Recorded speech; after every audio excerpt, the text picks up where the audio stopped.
So, hey everybody, Mark Schenk here. I'm at ATD 2016 along with about 10,000 of my closest friends. There's so much going on, so many people, so many exhibitors. I have to go outside for a breath of fresh air every now and again just to recharge the batteries. Lots of energy happening. Just wanted to give a bit of an update on storytelling that I've noticed here at ATD. 14 presentations on storytelling in the agenda, and I've attended a few of them. There's some that have been fantastic. There's a company called Second City out of Chicago. They've been around for 60 years. Some of the best comedians, John Belushi, Tina Fey, they listed so many of the people that we know as the household names, Steve Martin, and they have a great approach to bringing improv into the training room and helping improve things. And I learned how well a story can improve. A story told in 60 seconds, then retold in 30 seconds. It's easy to do. It sharpens the story up so much. So that was a really valuable session. And there've been a couple that are really good. But you know, there've been some presentations on storytelling where not a single story has been told. And so that has been a little bit disappointing.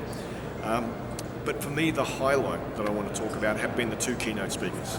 So on day one, we had, on Monday, yesterday, we had Simon Schenk talk, and he talked for an hour. And look, people talk about Simon and they say his science is a bit thin.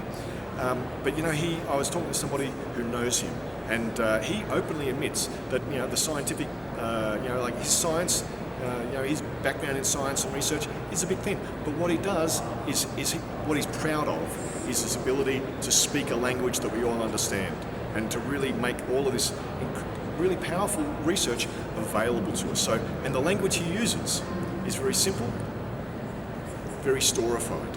Right? He talked about one of the characters.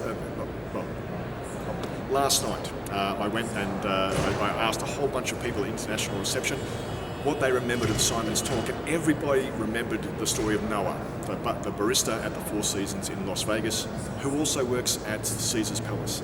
And Simon was really taken by how outgoing and helpful and what a quality barista Noah was, and he started speaking to him. And he found out that Noah loves working at the Four Seasons because every manager that walks past will stop and say, "Hey Noah, can I do anything for you? Is there something I can do to make your job easier? How's it going?" And if I ask for something, they make it happen. This place is fantastic. I can be myself. But he also works at Caesar's Palace, and over there, he just flies under the radar, tries not to make any mistakes. If he ever makes mistakes, he gets smashed. So Simon used that to demonstrate the importance of what's the culture in your organisation. If there's fear, there's going to be very little teamwork and very little collaboration and not much innovation. But he told story after story, and the people at the International Reception remembered it. So, great example of how a presenter can use storytelling to make their points and be memorable.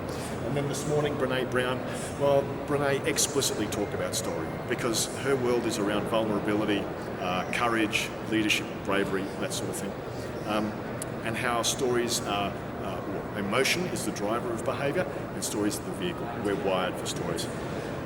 And she used a simple story of an argument that she and her husband had, where she was in the middle of publishing a book, and some research was due, and her room had all this, it was really busy, messy, and her husband came home and looked in the fridge and said, "Why is there no luncheon meat in the fridge?"